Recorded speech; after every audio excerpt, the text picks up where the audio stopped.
এখন যে ফোনটা কাজ করতেছি এটা আইফোন 12 এর মডেলের ফোনটা ওয়াটার ড্যামেজ। তো এই ফোনটা রিপেয়ার করব। তো সর্বপ্রথম যে অবস্থা আপনাদেরকে দেখাচ্ছি, লিকুইড যে এই সাইডটা ব্রোকেন হয়েছে, আইসির নিচে দেখেন কি একটা অবস্থা। আইসিটা ওপেন করার পর আপনারা দেখতে পাবেন। তো এটা হচ্ছে ডিসপ্লে আইসি ওপেন করার পর ডিসপ্লে আইসির নিচে একটা ফায়ার হয়েছে।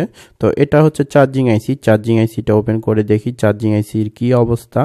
তো এই হচ্ছে চার্জিং আইসি ওপেন করলাম, চার্জিং আইসিটা ঠিক আছে।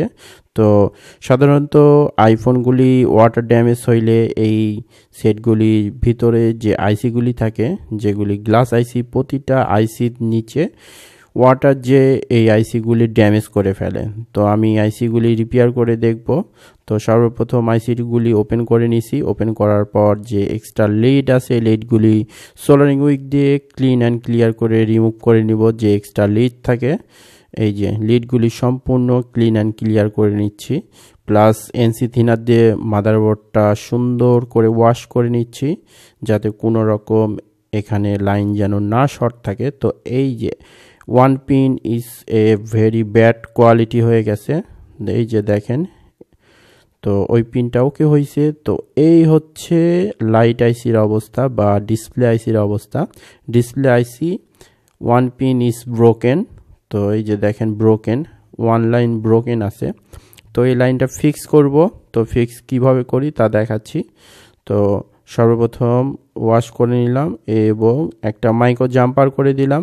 তো এই হচ্ছে মাইক্রো জাম্পার।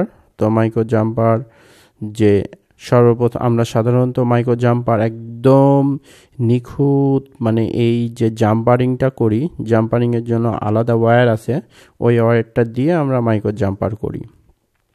তো আইসির নিচে মাইক্রো জাম্পারটা করলাম এবং আইসির উপরে একটু এক টুকরো পরিমাণ যে ইউভি গ্লু আছে, ইউভি গ্লু দিলাম এবং শুকিয়ে নিলাম এবং মাইক্রো জাম্পারের উপরে যে এক্সট্রা যে ইউভি গ্লুটা আছে ক্লিন করে দিলাম, যাতে আইসিটা রিভলভ করতে আমার সুবিধা হয়।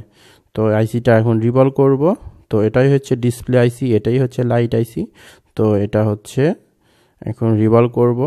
তো এক চান্সে একদম টোটাল ক্লিয়ার রিভলভ কমপ্লিট হয়ে গেল।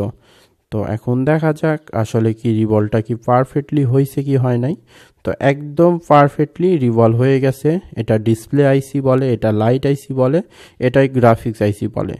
তো এই হচ্ছে চার্জিং আইসিটাও রিভলভ করব। তো দেখেন কেমন করে রিভলভটা করি। তো সুন্দর ক্লিন অ্যান্ড ক্লিয়ারভাবে চার্জিং আইসিটাও রিভলভটা কমপ্লিট হয়ে গেছে।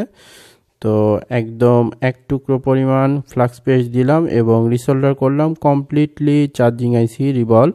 তো এখন আমি এই ডিসপ্লে আইসিটা এখানে ইনস্টল করে দিব। তো ডিসপ্লে আইসিটা এক চান্সে ইনস্টল করে দিলাম, এই যে ইনস্টল হয়ে গেছে, শেক হয়েছে। তো এখন আমি যে চার্জিং আইসিটা আছে, চার্জিং আইসিটা ইনস্টল করে দিব। তো এই হচ্ছে কাজ। ধন্যবাদ, ভালো থাকবেন। আবার অন্য কোনো ভিডিওতে কথা হবে।